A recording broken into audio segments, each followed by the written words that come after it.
Well, anytime we're putting a PV array on a roof, laying it out is going to be a big part of the design process. Some of the considerations to keep in mind when we're working on that roof is using some kind of online tool or software for initial system sizing. There's a lot of them out there. A few on the slide here: PV Watts, SketchUp, Helioscope, Aurora. They all have different levels of functionality. Some of them are just for measuring area. Some of them can allow you to lay out modules and even configure and design systems. All kinds of different capabilities out there. Learning curves evolved with most all of them, not necessarily. Some are certainly easier to grasp than others. But this is really the way to make sure that we have a good understanding of what's available to us before we get in a vehicle and actually show up on site, which we'll talk about in a minute. But this is a great way to get pretty far along. Anywhere from really saying, hey, this is what we think we can fit, all the way to, as long as things look real on the ground when we get there, we've got a pretty good system design in our back pocket already that looks like it'll work for this application. So a lot to learn and a lot to explore there. Let's go through sort of the back of the napkin way of doing it that is certainly just as valid as long as you have some reasonable dimensions to start with. Now, you're going to have to get on site, of course, to install the system, but you can't do everything remotely. We can get really good measurements. You probably want to confirm those on site.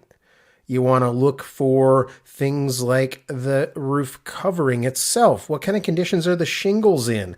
I can't tell from the satellite image. Does the homeowner know how old it is? Maybe. Does that matter? Yeah, maybe, but actually laying eyes on them is really important. We don't want to put a PV array on a roof that's supposed to be there for 25 or 30 years, and lo and behold, the roof's going to need to be replaced in 5 or 10.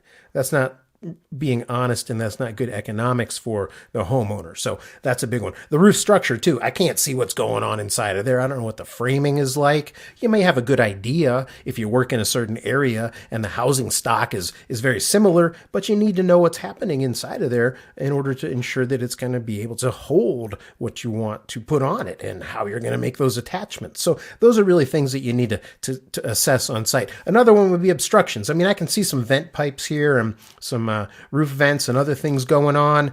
But hey, you don't know. Maybe there's a satellite dish now that showed up and is not on the overhead view, or they put a new piece of HVAC equipment up on the roof and the satellite hasn't updated yet. Or maybe there's a vent pipe and you want to say, oh, I think we can move that one and rerun it through the attic to another spot to free up some space.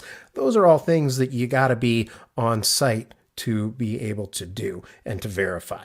Now, we don't want to make that our go-to to start off with, because that gets to be expensive, obviously, but it is going to be required at some point, along with, of course, gathering the information on the service equipment. You might be able to get the homeowner to get it for you, but you're probably going to want to lay eyes on that as well. Okay, so continuing with the roof layout here. In this particular case, we've got a north-south roof ridge line. So here's our north-south line, and we're going to be putting an array on the east and west, got that backwards, east and west side of the roof here, presumably, depending on what can fit. So that's what we're looking at. Now, we do have to leave our setback requirements. You need to check with your jurisdiction and see which version of the building code they're enforcing, because that'll make a big difference in terms of what these setbacks look like. We've covered this elsewhere in the class, and maybe they have allowances or they have a different interpretation of these things. In this case, 3 foot of open space on all sides of the array. 2015 IRC is going to apply in this particular jurisdiction. That doesn't mean down at the drip edge here. We don't need it down here. It's only the edges and along the ridge line, so we need to leave that space open. We want to avoid heavy shading. I can see some trees here over to the southeast. Depending on what time of year this satellite image was taken, these could get a lot longer in the winter months and start causing some shading here. We've got some roof obstructions that are obviously casting shadows of their own at this point. Going to try and avoid those areas as much as we can. It's also possible that we could move some vent stacks. It's also possible that those trees down there are going to grow and get a lot taller. You got to keep that kind of stuff in mind. Not just what is it like now, what's going to happen down the road, and are these trees going to present shading 4 or 5 or 10 years down the road that they aren't now? If they're on somebody else's property, nothing you can do about that, really. Okay, so we're looking at modules that have dimensions of 40.5 inches by 68.5 inches. And we're going to be leaving, based on the racking system, a half-inch gap between modules. So the clips, we're using a rail-based racking system. The clips are going to automatically space a half-inch gap in between. And that is going to also cause us to want to leave a half-inch gap between the rows themselves.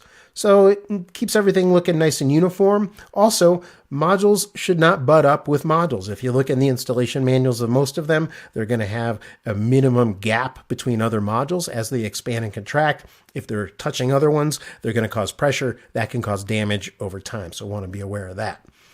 Now, we also want to, as I said, we need to verify the roof framing. In this kind of a building, it's pretty predictable that the rafters are going to run east to west, right? So from the ridge down to the drip edge. So if we put our modules in a portrait orientation, portrait meaning relative to the ridge and the drip edge, right? So our short edge is parallel to those. That means we can run rails across the short edges of the modules.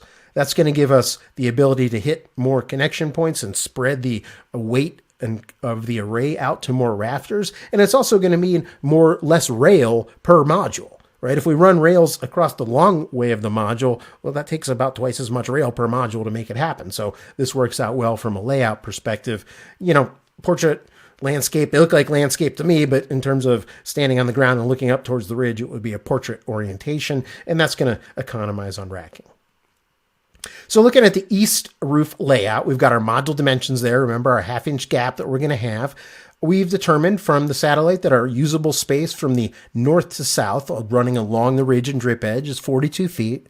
And then east to west, from the ridge to the drip edge, just under 12 feet, 11 foot 10 inches. And this is after the shade and setbacks and avoiding some vent pipes and all of those kind of things. So we'll change those into some inches here because that's how we've got our modules.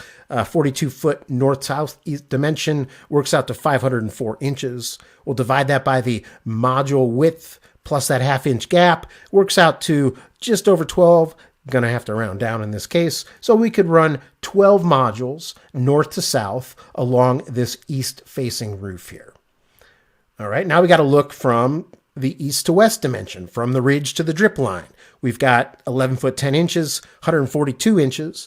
Divide it by the length of the module plus the half-inch gap we're going to leave between those two rows, 2.06. Again, we got to round down, so 2 modules that way. That means we could have a total of 2 rows, 12 modules per row, 24 modules on this roof surface.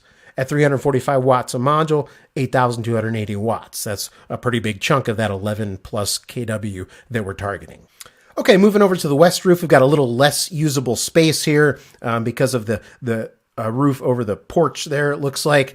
We've got 31 feet 2 inches north to south. We still got that same 11 foot 10 inches from the ridge down to the drip edge in the east to west orientation. Change our dimensions into inches. We've got 374 inches north to south. Again, divided by the module width plus the half-inch gap. Just over 9. Rounding down, because if we round up, it'll be too much, obviously. 9 modules north to south on this west roof. East to west is going to be the same. We've got the same dimensions as the other roof surface.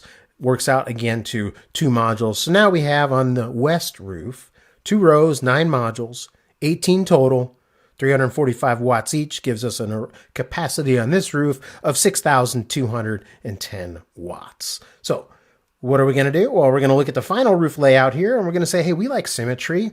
We've got more space than we really need here. We've also got some trees that make part of this area a little less desirable. We know we're going to get some shading there if we go all the way down here. So, hey, let's not use that. What else do I like about symmetry? Well, for one thing, it's easy on the eyes. It's nicer to look at. That's great. But it also means in this particular situation where we have some modules facing east and some facing west, we're going to more balance our production over the course of the day. Yeah, the ones that are facing east are going to make more in the morning, but they're going to make less in the afternoon when the ones facing west are making more. So we're going to have sort of a more stable production. You know, the only time of the day when both are going to make the same amount is when? Yeah, at noon, when the sun's directly overhead. Neither of them are going to be making their most then because they're not going to have the best angle, but they'll be putting out equally. And then over the course of the day, one makes more as the other makes less as the sun works its way across the sky. That's kind of nice. I like it. So our target array size, 11,000 watts. We think on our west roof, well, we know we can put 2 rows of 8. That'll give us 16 modules, 5,520 watts for those 16 modules, just over half of what we're looking for. And we can do the same thing on the east-facing roof. Again, 2 rows of 8, 16 modules, 5,520 watts on that roof, 32 modules total, 11,040 watts. So pretty close to what we're targeting. If we went any less, we'd be a little bit under. If we went any more, yeah, we'd be jumping over in a hurry here. But it's also really utilizing the roof space in a good way. We're not using that marginal roof space. We're able to stay out of the shading from other obstructions up there. We've got our setbacks, and we've got the symmetry, which, as I mentioned, is aesthetically and operationally pleasing, if you will. Okay, next up, we'll switch gears and we'll start talking about the electronic power converters, the inverters that we're going to use in this system. Talk to you soon.